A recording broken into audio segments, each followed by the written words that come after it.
The stranger banishes the cultists, and Sauron twists Galadriel's mind. We continue our spoiler-rich adventure, exploring the lore behind the finale of Rings of Power Season 1. You are listening to the second of 3 lore breakdowns. As always, you'll find links in the show notes to purchase the books that I reference in today's episode.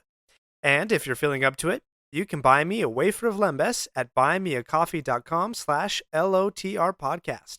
Again, that's buymeacoffee.com/LOTR podcast. Welcome. In the Lord of the Rings podcast, we wander the world of J.R.R. Tolkien by exploring the foundational epic stories from the deep past of Middle-earth.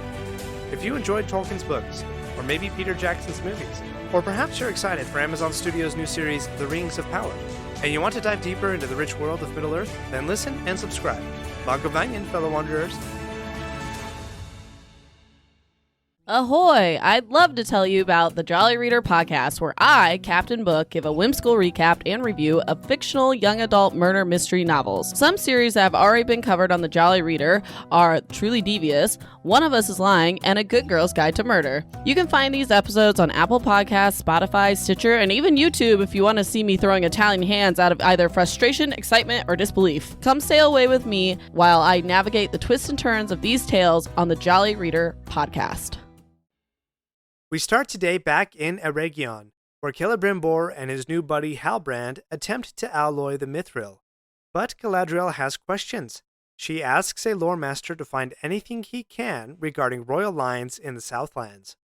And as they walk by, you can hear Elrond say, quote, "Constraint can be the very progenitor of invention." Clearly that's a rehash of the axiom, necessity is the mother of invention.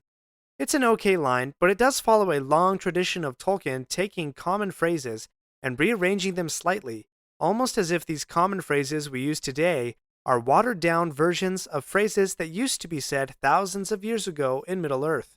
I can't think of any right now, but there's a handful of examples in Tolkien's writing. Anyway, there's this off-putting exchange between Galadriel and Halbrand, where Halbrand subtly gives what could be construed as a threat. He'll make sure that no one else forgets that Galadriel saved him.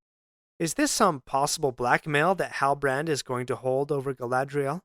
Does he realize that she's onto him at this point?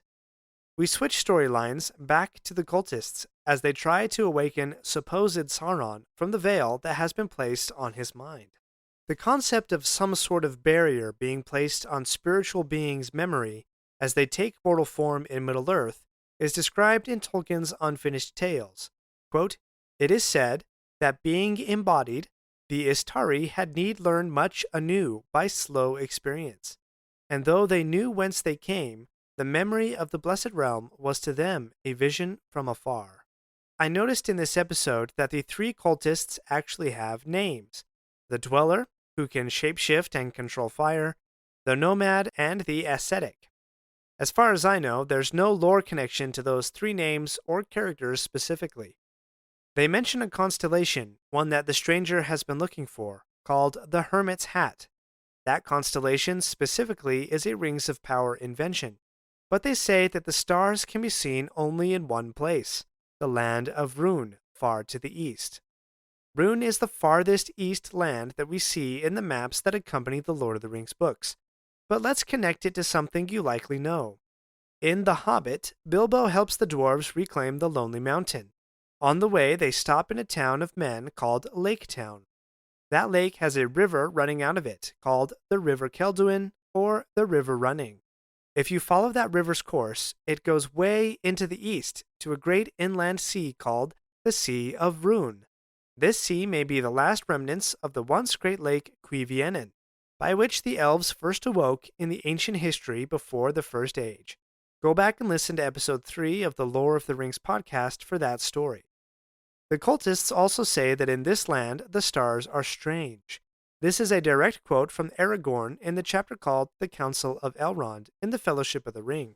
Aragorn is explaining to Boromir where he's journeyed throughout his life, and he says in part, quote, "I have crossed many mountains and many rivers, and trodden many plains, even in the far countries of Rhûn and Harad, where the stars are strange."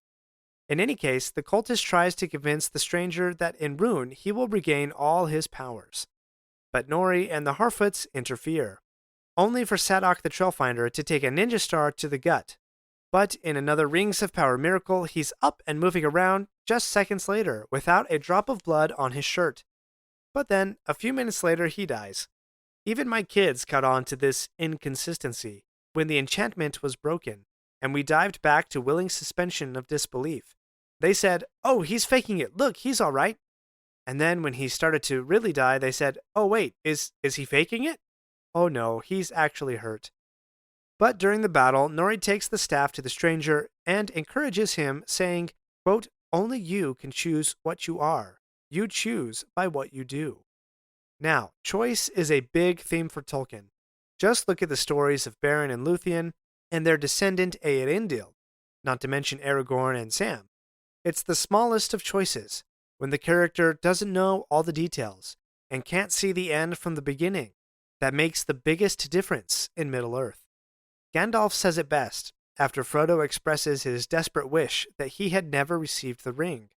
Gandalf says, quote, "So do all who live to see such times, but that is not for them to decide. All we have to decide is what to do with the time that is given us." In the stranger's case, with Nori's encouragement, he chooses to be good, and saves the Harfoots, and banishes the cultists. At least 3 things are happening at this moment. 1, the cultists realize their mistake. The stranger is not Sauron.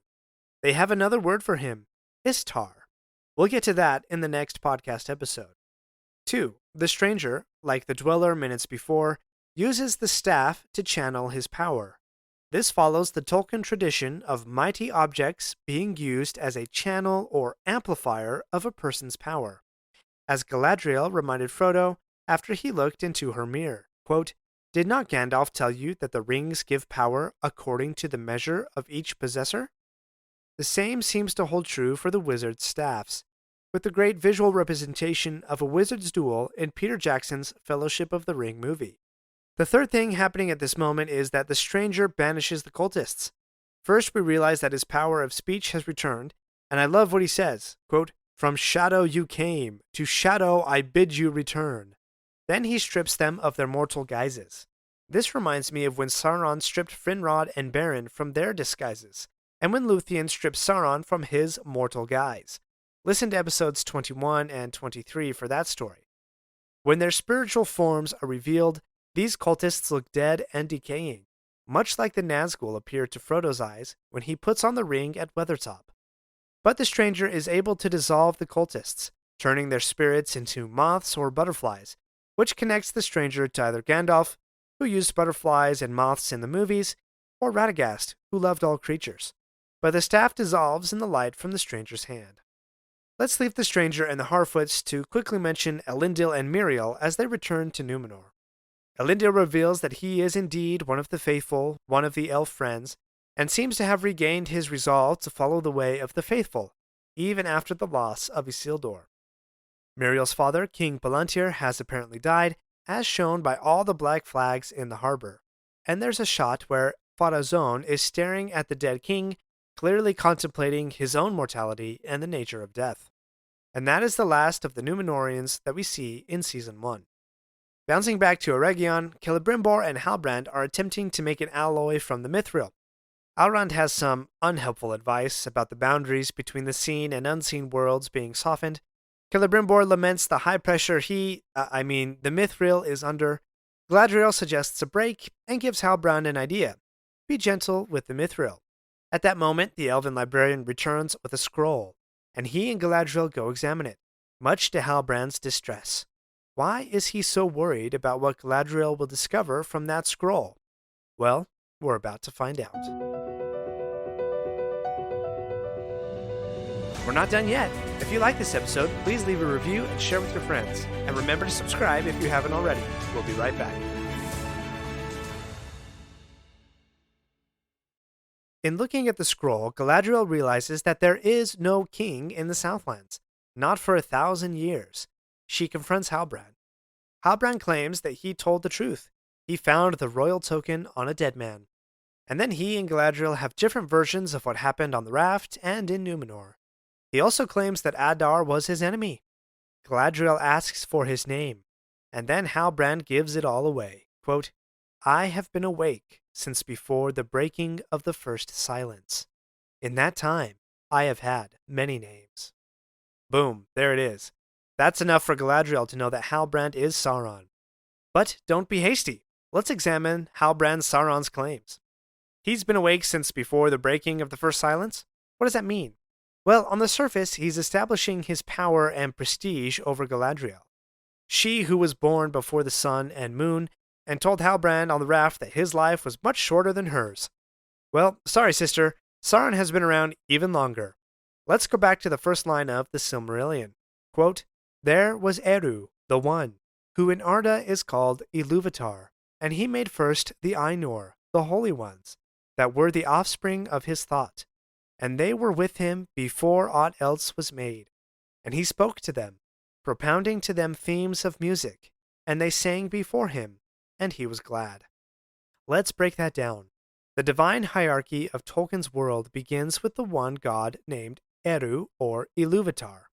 His first creation was a class of spiritual beings called the Ainur. Later, some, but not all, of these Ainur would come to Middle-earth. The most powerful were called the Valar, and they are limited in number, but each is powerful in his or her own way. Along with the Valar came a class of less powerful spiritual beings called the Maiar. The Maiar were also part of the Ainur, which Ilúvatar created first. Sauron is one of these Maiar. Are you still with me? I'll summarize all of that. The one god, Ilúvatar, first created the Ainur. Some of the Ainur came down to the world. Of those Ainur who came down, there are two classes. The more powerful, but few, Valar, and the less powerful, but many, Maiar. So the Valar and the Maiar are subsets of the Ainur, the first creations of Ilúvatar. It's safe to assume that what Halbrand calls the first silence would have been the silence before Ilúvatar the god spoke and the Ainur began to sing. Therefore, Halbrand is saying that he existed before the world did, for he was there in the beginning, before the creation of the world. And does he have many names? You'd better believe it. And not only because every person in Middle-earth has many names. Galadriel has 3, Aragorn has like half a dozen, Gandalf has a bunch as well, but Sauron is singular in the quantity of names that he has.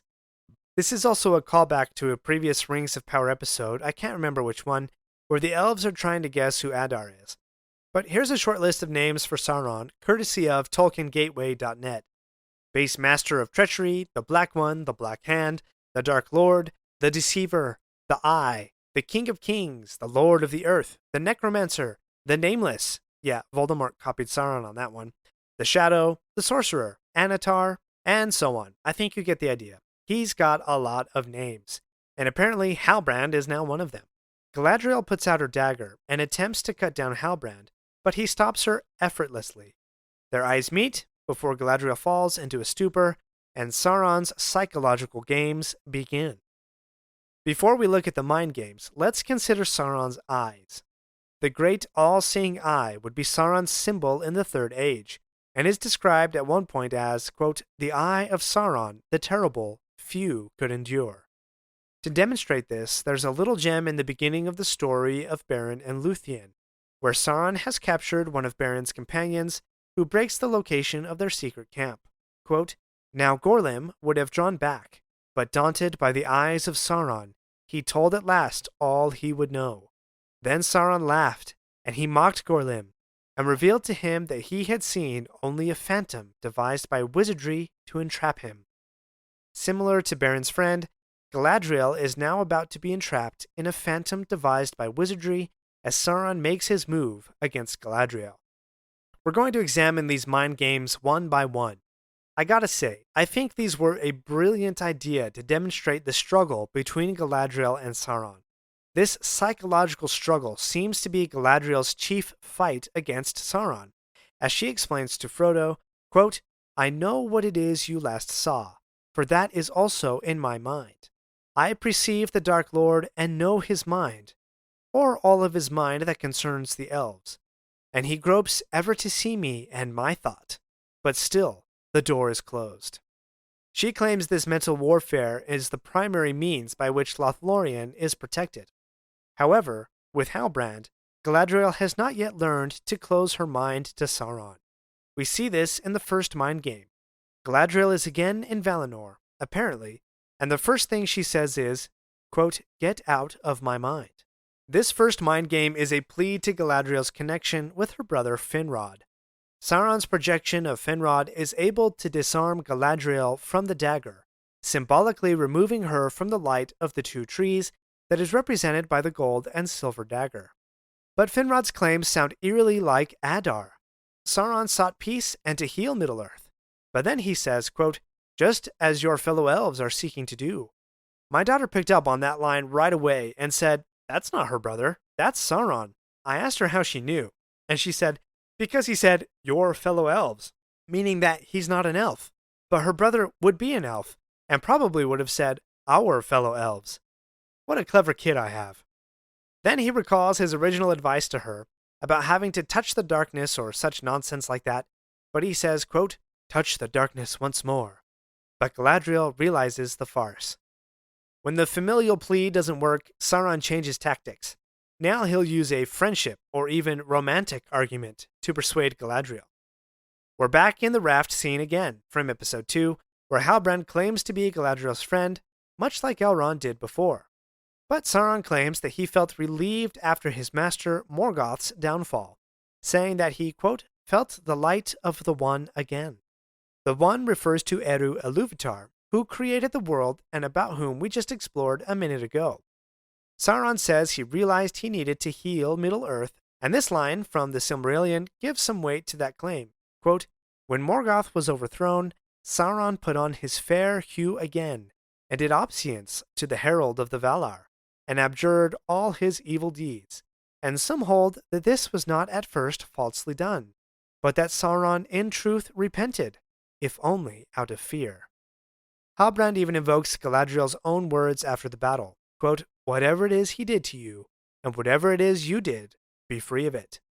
At the time, we believed she was referencing Halbrand's personal vendetta against Adar, but now Sauron seems to have interpreted that line as something deeper.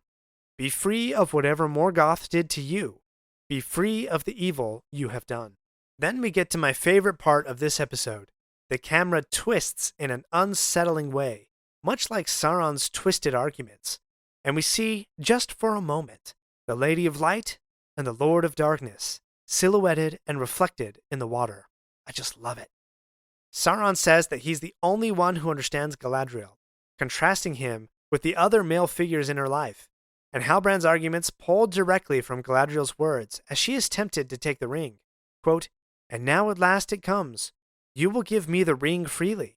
In place of the Dark Lord you will set up a queen, and I shall not be dark, but beautiful and terrible as the morning and the night, fair as the sea and the sun and the snow upon the mountain, dreadful as the storm and the lightning, stronger than the foundations of the earth. All shall love me and despair." But Halbrand says he will put off the darkness, only with Galadriel's light, and that together we can rule the galaxy as father and son. Oh, sorry, got my plot lines crossed again. But this, I think, is the double meaning in the finale's title, Alloyed. Sauron is attempting to mix Galadriel's light with his thirst for domination. She binds him to light, and he binds her to power. But Halbrand sees no difference between saving and ruling, because to him, peace in Middle-earth means he's at the top of the power hierarchy.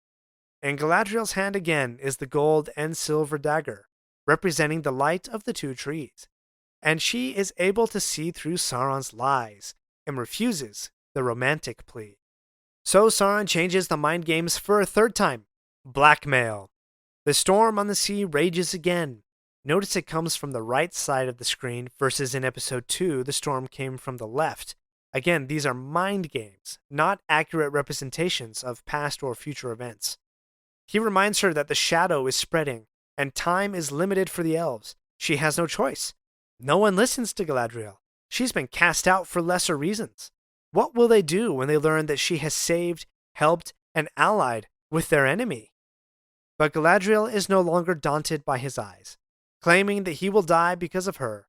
They scream and notice that Halbrand's eyes change shape when he's yelling. They appear more snake-like, like the eye that will be atop the Tower Barad-dûr in Peter Jackson's movies. Sauron has no more arguments, so he resolves to kill Galadriel. She falls from the raft again and is drowning, and Halbrand won't save her this time. Instead, her true friend, Elrond, pulls her from the water as she looks up and into the light.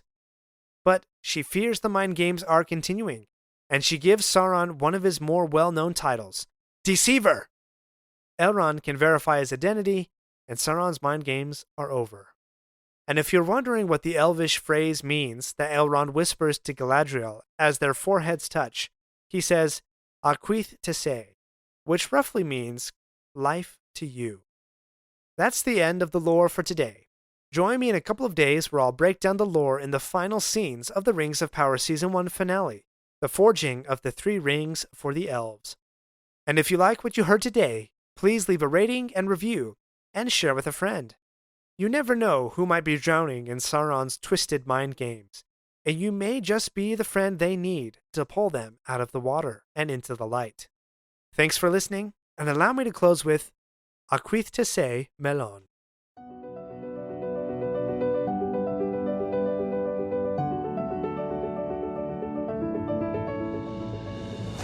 My friends, if you enjoyed this episode, let me know by subscribing, leaving a review, and sharing with your friends.